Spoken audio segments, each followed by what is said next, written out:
Bueno, y el próximo 27 de octubre todos diremos sí presentes porque es el censo nacional, se hace cada 10 años. Es importante la información si queremos crecer como país y queremos que aquellos sectores que tienen dificultades para progresar no las tengan a partir de entonces. Estamos con la doctora Ángela Jaramillo, le damos la bienvenida, ella es abogada. Bienvenida, Ángela, ¿cómo está? Bien, buenos días. Bueno, para hablarnos un poquito de todas esas preguntas, Pedro, que uno a su vez se cuestiona, ¿esto lo tengo que responder? ¿Puedo decir, no, yo no quiero responder esto? Me van a preguntar cuánto gano, cómo vivo, cuáles son mis gastos, cómo se compone mi familia.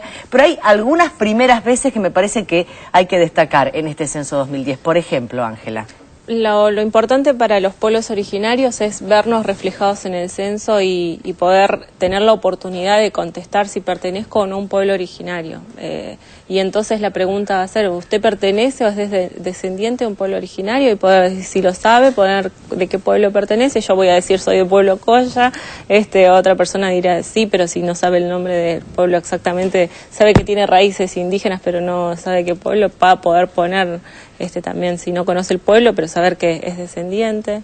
Si es una oportunidad en la que nosotros queremos promover la presencia de censistas indígenas, o sea, no solo que se les llegue a preguntar a un pueblo, sino que tenga participación activa, participando como censistas. La consigna para el censo el próximo 27 de octubre es, la Argentina tiene mucho para contar.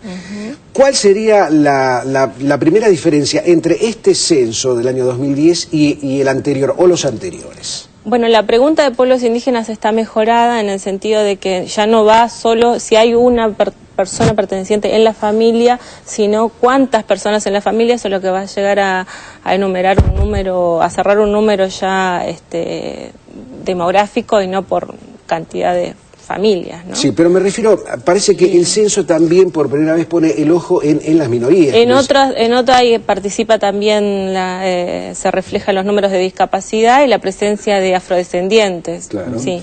Y también es la primera vez que van a contemplar los datos si hay parejas o no, de hecho, o formalmente constituidas, homosexuales. Es la primera vez también. Y sí, hay todas las, yo creo que es un cambio cultural, ¿no? Es un cambio cultural en el cual la sociedad, además de la política pública, que es lo que para lo que se instrumenta el censo, porque uno se reconoce como pueblo indígena o se puede llegar a reconocer como pareja homosexual, pero también está con decirlo frente a todos, tener la libertad de no sufrir las consecuencias posteriores de autorreconocerse, es algo que también necesita un cambio de la sociedad en el reconocimiento del otro, ¿no? 27 de octubre, día feriado nacional. ¿El censo comienza a qué hora?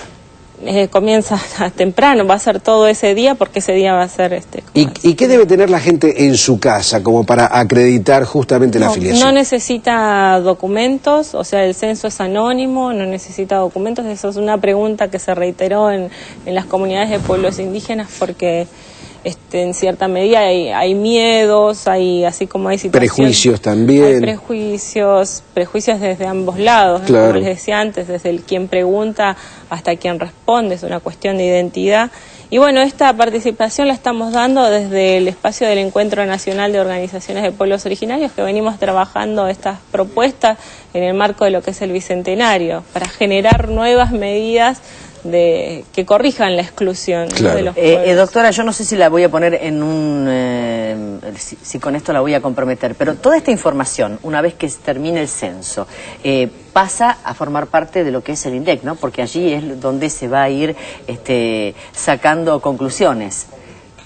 Más o menos, ¿se tiene idea cuándo se tendría? No, pero al arrojar la pregunta a un número específico ya sería de fácil traducción, ¿no? No tendría lo que les decía al principio, lo de la cantidad de familias, lo de la cantidad de números. Pero bueno, se van a generar medidas, se espera que hayan medidas de política pública a nivel nacional, ¿no? ¿Les dan instrucciones en algún sentido a los grupos que tienen que censar a la población de cómo actuar ante una persona que de repente no tenga ganas de dar información, te cierra la puerta en la cara, porque eso debe haber en todas partes?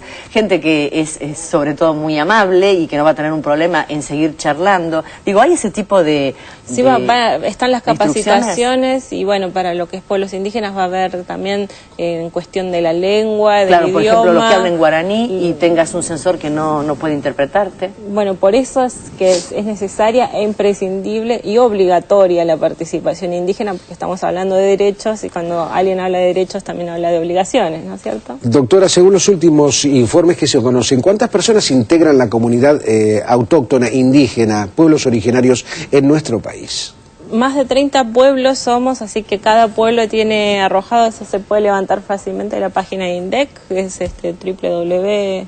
para lo que es censo 2010.indec.gov.ar, y para ir profundizando, y la verdad que es necesario, y bueno, campañas de sensibilización también es algo que vamos a profundizar, porque no hay tantos datos como quisiéramos, no hay tantos datos, y para abordar la realidad son necesarios todos esos datos actualizados, porque como se hace cada 10 años precisamente necesitamos actualizar esos datos y bueno, me parece interesante sobre todo, Pedro, porque uno cuando era chico jugaba quizás a determinados juegos del lejano oeste, pero no recordaba jamás. Yo creo que hoy te ponen un mapa de la República Argentina y si tenés que poner a los diaguitas, a los zonas, a los mapuches, a los collas, no sabrías en qué lugar del mapa ubicarlos. Me parece que es una asignatura pendiente que tiene que ver con la historia y con nuestros profesores o maestros en la escuela. Muy bien. Doctora Ángela Jaramillo, gracias por habernos acompañado. Nos volvemos a encontrar en cualquier momento. Tenemos un compromiso